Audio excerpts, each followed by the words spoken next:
Dear friends, today we are going to discuss about the human relations movement and the contributions of Elton Mayo. This is one of the important area in the study of administrative theory and public administration. But human relations approach, which actually devotes whole of concentration and attention in organization from the perspective of man, based on human being, but not on the based on rules. Industrial organizations are based on production levels. Then because if you increase the production, you will get a more profit. To increase the production, the managements are going to put a lot of pressure on the human beings in organization. Because of that fatigue, unrest, leaving the organization, fighting against of the management, trade unionism, demand for the less working hours, demand for the bonus, all these are started in organizations. How to solve these issues? Where here Elton Mayo has came with an alternative solution, that human relations approach. Before going into the details of Elton Mayo, just will look into the aspect of his life sketch. George Elton Mayo was born in the 26th December 1880 in Adelaide, Australia. People call him as a born psychologist, industrial researcher and organizational theorist. Mayo was formally trained at the University of Adelaide, acquiring a bachelor degree of arts, that is BA, graduating with first class honours, that is a BA honours he completed, but his major was psychology, philosophy, and also he got his master's degree from the University of Queensland in the areas of philosophy. The whole career of the Elton Mayo is in a zigzags. He has tried for a suitable position at various countries. He attended several schools in Australia, Queen's School, Peter College at Adelaide, University of Adelaide, and he attended about a medical school in Edinburgh. He has not completed anything of as a particular profession from these schools. He has attended and he simply say not completing and coming out. In 1903, he went to West Africa for a printing business and he lost in it. He left and he returned to the London and he started writing in articles to the magazines and started working as an English lecturer in the men's college. Again he returned to Adelaide after moving all these part of the world of England, Scotland, Africa. He came back to Adelaide. And in 1905, he started with a printing press business again in Adelaide, but in 1907 he left that printing press business. And later he became, in 1911, he became the foundation lecturer in mental and moral philosophy in the University of Queensland. So this is about a slowly he has moved from one place to another place and started various things. He identified some of the knowledge in each and every aspect, whether it is a medicine, philosophy, psychology, etc. So then in 1919 and 23, he had the first chair of philosophy in the University of Queensland. Then from here, he moved to University of Pennsylvania to USA. He spent second half of his career in the Harvard Business School, that is from 1926 to 1947, where he was a professor of industrial research. Actually, he started working on the areas called this, because of the war, other situations in the First World War and later part, the shell shock soldiers provided a focus for the Mayo interest. Wherever the soldiers were in a severe shock of the shell blast in the war, that's why it's called as a clinical psychology, and slowly he has moved from that clinical psychology to the skills in psychotherapy. As he studied something of a medical area in the Edinburgh in Scotland at the time, based on that slowly he came to psychotherapy. In this he was strongly influenced by the work on hysteria and obsession of the French psychiatrist Pierre Janet, who became a critic of Sigmund Freud. For the rest of his working life, Mayo was an active psychotherapist, and this practical experience was an important influence on his theoretical and methodological work in America. The rest of his life, he concentrated on these particular area of clinical psychology, psychotherapy, and established as a psychotherapist. Elton Mayo, based on this, he started understanding about organizations from a different perspective with this background. How to improve the efficiency levels in organization. This is one of his important criteria, his important point. He says that existing structure of a functioning of organization is not going to improve the efficiency of the people. This realization gave him to rise to human relations movement. Mayo was considered as the pioneer of human relations movement because of his studies on industrial organizations that contributed to a systematic understanding of the human dimensions in organization. So, he started his pioneering work from the early 1920s and provided the deeper insights into the organization.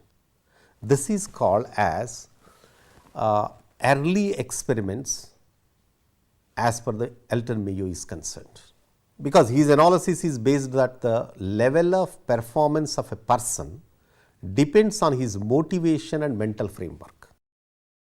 How a person's performance is going to be improved in a industry. He talks that what is the level of motivation he is receiving from the organization and how his mental framework for that. It is further observed that these attitudes cannot be influenced either by the principles or more monetary incentives. It is exploration of this human dimension that provide a fillip to the entire human relations movement. The important aspect of the Elton Mayo is that people are not going to be happy with only the monetary benefit, monetary incentive. They expect some more things from the organization. Based on this, he started studying about the human relations movement. Mayo found that human body could work efficiently if only the work is planned in a very systematic and scientific way. It is not enough that the work is divided and allotted to various functionaries. This is what he done under the division of work. If you see that work is divided and allotted to various functionaries, that is what we call the division of work. What is the division of work? Work is divided into the various subparts and it has given to various people and ask them to do the work. Actually, we do this as a part of division of work. But Mayo says it is not enough that there are a supervisory levels to monitor the work to the workers. Now, what is happening if I divide the work, work is given to the various functionaries and there is going to be monitored by somebody and we are expecting that division of, because of the division of work, work is going to complete. He says in a physical sense, while structuring all the work is important, how a human being receives the work and how he performs it is equally important. In fact, it is this lacuna that renders the structural approach ineffective. The whole question is, ordered somebody to do the work and expecting him to complete is not enough. Whether he is liking that work or not, that is the most important aspect according to the Elton Mayo. In his investigation, Mayo found that fatigue and accidents in the industry are more a result of human failures and not the failure to the structure. Why the accidents will take place, why the people are fatigued, why they are in unrest, why all the time they are dull. This is not just because of the organizational structure failure, it is a human failure. These are the results of a continuous working conditions and bad industrial labor relations. Therefore, Mayo emphasized the dimensions of human relations in the industrial organizations. There were several divisions. The management had problems particularly with the mule spinning department.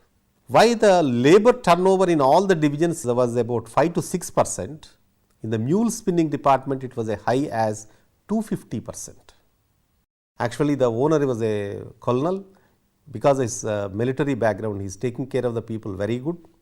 But the question is, all the time they are getting a problem in the mule spinning department. The management made different attempts to improve the situation, but no measure initiated them was really helpful. Why particularly in a mule spinning department, the turnover means the people resigning percentage is at 250%. It means you require about 30-40 people, means you have to keep 100 people ready to take immediately. A research team headed by the Elton Mayo conducted a number of studies and came out with the finding that not only the work in the mule spinning division was very hazardous, but involved considerable physical strain leading to physical fatigue, rendering them hostile towards the work.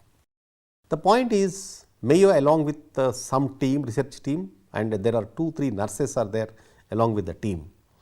They identified that this particular division was very hazardous, people unable to move from in the ground, there is a lot of cut threads are there and oil spilling was there, people can't move from one mission to another mission and the missions are giving a lot of sound, they are unable to talk with each other, there is a physical strain is a lot there, that is why the people are entering to the physical fatigue, by the evening they are becoming dull. So, they simply say, youngsters are saying that we are thinking our life completed, old people are thinking that it is a better to die than to work in this spinning department here. In Mayo, in addition to improving the physical conditions of work, suggested introduction the rest periods, 2 of 10 minutes duration in the morning and 2 in the evening. 2 rest periods before lunch, 2 rest periods after lunch before the evening, 10 minutes each, stop all engines, there will be no sound, people can simply relax. The rest periods were intended to eliminate the physical fatigue. He also introduced a bonus system under which the workers earn bonus in the rest period. And also he suggested another important thing was supply of a soup or a tea or a coffee with the cost of the management at the time of the rest period. These measures had a remarkable impact on the problem to a large extent was solved. However, the solution led to another problem that supervisory staff grew jealous of the workers who are resting. One of the important thing is within a short span of a time of all these things, all people are very good and happy with the system.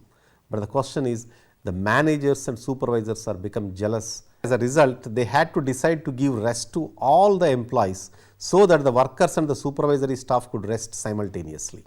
Encouraged by this result, Elton Mayo and his team undertook research in a number of areas related to human relations.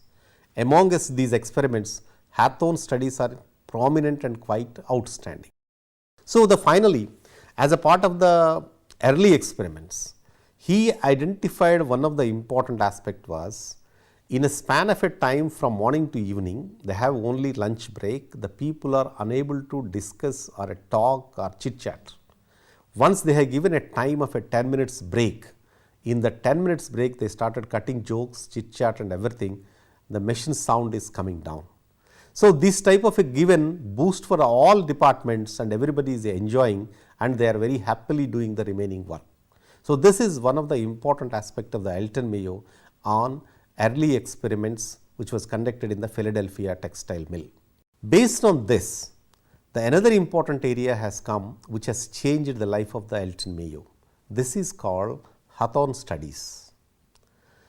There was a Hawthorne plant in the Western Electrical Company in Chicago, which is having about 25,000 workers and proved to be an extremely rewarding exercise. This experiments whatever he has conducted, so it has given the name along with Mayo. Hawthorne Studies means Elton Mayo. These studies have found a clear-cut relation between a physical work environment and the well-being and productivity of the workers. There were a illumination experiment which is based on a premise that the level of illumination in the workplace influences the level of efficiency of the worker.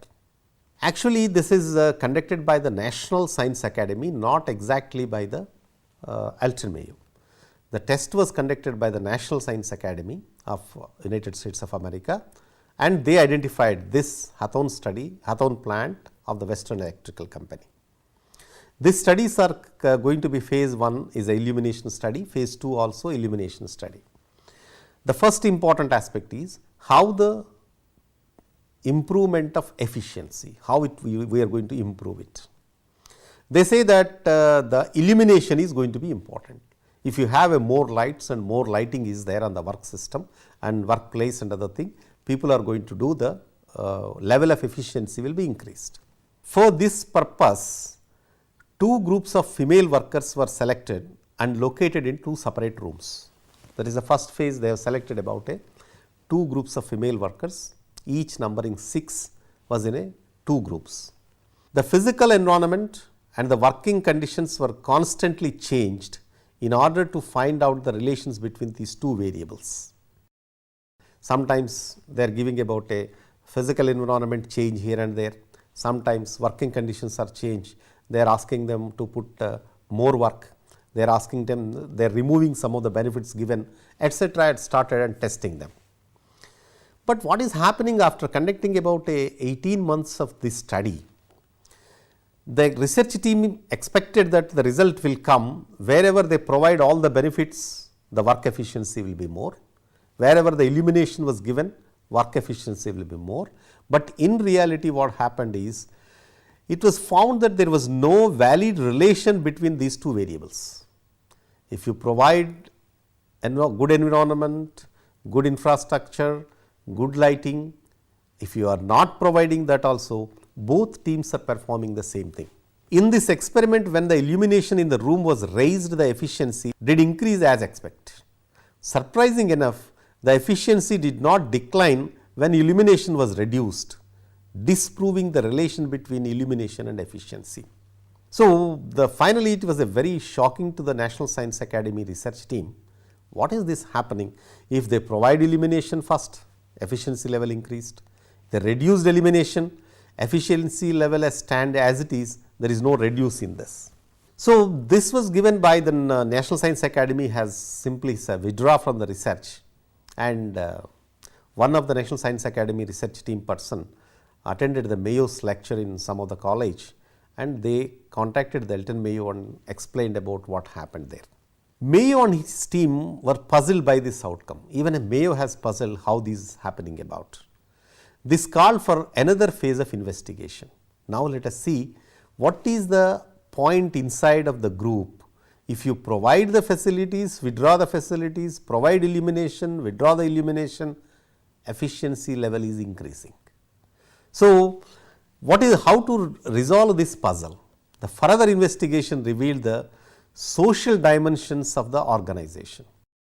They identified about another 2 groups of the girls, again female employees of the 5 members each, and they started checking about their efficiency levels in the same thing. One group was given about a single piece making. So, your one duty of the each person is going to be checked by the evening what they have done. In another group, they have given about a group efficiency. So, the work is given in totality, ask the people to do the work. Then again they found at the end of the day, both teams are doing perfectly. So, what is happening there? So, if you give generally what we think the research teams are think about, provide all infrastructure, provide all facilities, provide illumination, provide good working conditions, there will be good increase of the efficiency. The later they said about identify each person, has given a target to each person, each piece this is your work to do, and another group total is a group activity you have to do, the efficiency level is the same. So, based on this, what exactly is happening? It was found that the informal relations that were developed between the supervisory staff and the workers in the course of experiment, the freedom which the female employees enjoyed, the participation was encouraged. Interpersonal contacts, free articulation of the grievances largely contributed to the increase in the level of performance in organization. These are the important aspects what they identified. The efficiency level increase is not just based on the environmental, structural, illumination aspects, it is beyond more things than that. These were the dimensions which were hitherto unknown to the organizational culture. This gave a risk to the new formulations and greater focus on human relations. This is given a birth of a new organizational culture in the industrial research. This gave risk to the new formulations and greater focus on human relations. The link between supervision, moral and productivity became the foundation stone of the human relations movement. The whole experiment is described as great illumination because it has thrown light on the new areas of industrial relations.